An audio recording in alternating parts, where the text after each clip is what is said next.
Hello, welcome to the Daily Dre. I'm going to be talking today about a couple of things.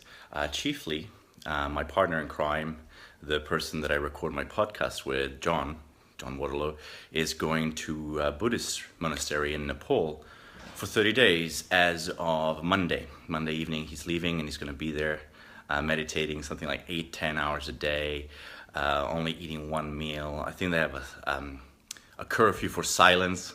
They're not allowed to speak between like in the evening all the way up until lunchtime, and it's a pretty intense sort of thing. And he's going to be gone for 30 days. It's going to be a transformational experience for him. And tomorrow, in fact, I'm going to be sort of recording his sort of before response as a video podcast, just so we can have a before and after, similarly as some of the other before and afters that have been on YouTube for things like ayahuasca experiences or other transformational things. I think it's going to be very, very similar to a transcendental psychedelic experience, to be gone and to be in his own head for that long. God help him. But yeah, so he's going to be gone for 30 days, and I'm not going to have him around to do creative stuff with. So it's really important when your business partner is gone for anything like that. Well, first of all, to be supportive, which I am. This is going to be good for him. But also to try and find ways to, well, keep busy and make sure everything goes forward. I'd hate for him to come back and find that nothing has moved forward, but in fact, maybe he's moved back. So I need to utilize my time really, really well. And I'm trying to plan ahead. As of the Errol Abramson sort of teachings from the Peter Sage business school, I really like his way of structuring things. So he's got a particular way of breaking down and planning ahead of time what he's going to do and putting things into either sort of money-making or non-money-making activities. In our case, it's more subscriber enriching activities and non-subscriber enriching activities, because we're a free podcast for now. And to really, really plan ahead. And the difference between listing and planning is also really important. Errol made me catch on to this very, very important difference, where simply writing things down on a list as a to-do list is not planning. It's really not planning. You have to, once you've written down each item, write down a little plan of how you're going to tackle that item and what you're going to do next, and when you're going to achieve that particular goal, how you're going to structure sort of your progression towards it. Because otherwise you've just written shit on a list and made yourself feel really good about it, but actually you're not progressing. And so it's really, really important to structure it. And he's shared with us in the workbook a particular set of principles that he goes through to plan things. So I'm going to use that framework for all the activities in terms of finding new listeners, posting things on the internet, and just generally booking guests or things for our podcast whilst John's away. So I'm going to try and do that. Additionally, I'm going to try and read more. I used to be a bookworm when I was quite young. I read books really, really quickly. My reading speed was probably over 100 pages an hour, and I'd go through books like crazy. But as I got more and more busy and sort of a more adult, the amount of things in my head has increased to the point where I struggle to read purely because whilst I'm reading, I'm thinking of other things. And I find it hard to eject those things and not think about them, which makes my reading kind of really, really unenjoyable. It feels like a chore rather than a pleasure like it used to be. So I've shied away from reading as much as I used to. I could literally read a book a day quite easily, sort of Tai Lopez style, but far more handsome.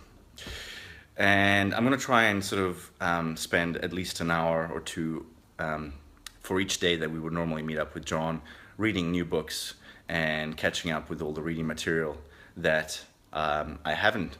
I'm going to show you. I have on my bookcase specifically for books that I'm meant to be reading.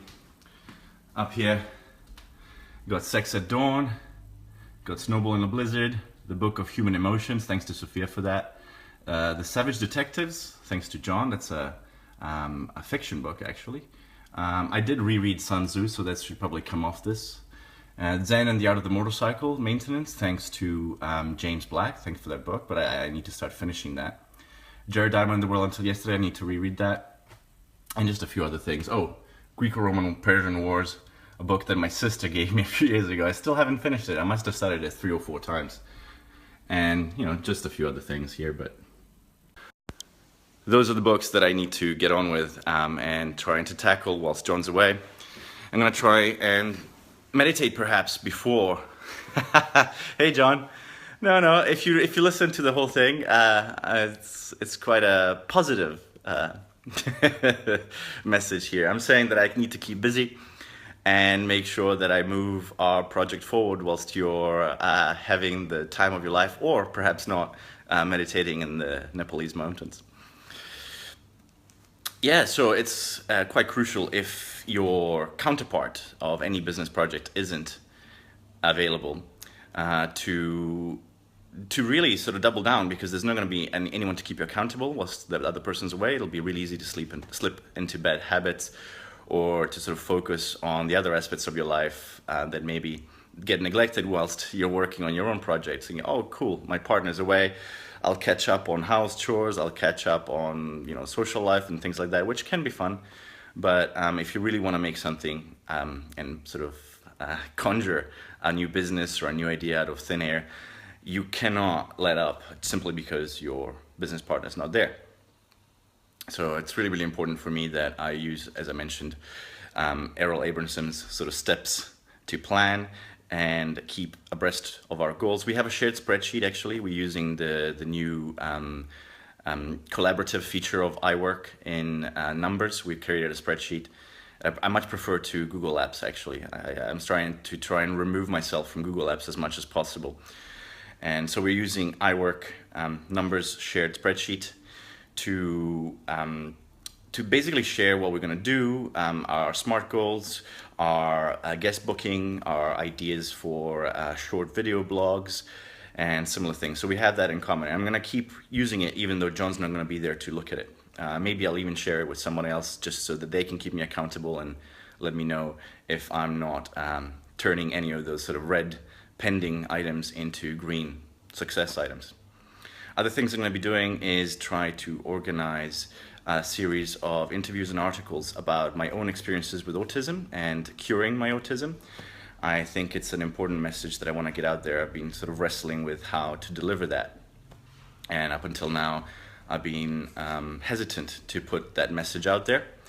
But I believe that the experiences I've had in life have pretty much cured me of the difficulties and limitations of being autistic without necessarily removing some of the advantages. And I want to share that with people and eventually make it into a TED Talk, I think, which I'll be speaking to Alex Mary about to fine-tune and turn into something worth watching. I think that the tagline idea is worth sharing or worth watching. Yeah, so there you have it. Those are going to be the things that I will focus on whilst John is away. He's just written a message, told to look out for people injecting dirty water into vegetables. What? That sounds really dodgy. It's very odd. I'll have to ask you more about that when we meet tomorrow. So, as I was saying, there you have it. Really, really important to focus and double down instead of let up when your partner isn't around. I hope you've enjoyed that. I'm going to be releasing probably, I'm going to aim for daily Dre catch-ups and vlogs, which I'll be doing from here, from my living room. I'll share once again the setup here. I don't have the lights yet, proper lights. I'm using SED lights, which are anti-depression lights. And I'm using those as my key and my fill light. And I'm using the wind as my hair light, which I don't really need because I don't have any hair. And yeah, thanks for watching, and I'll see you soon.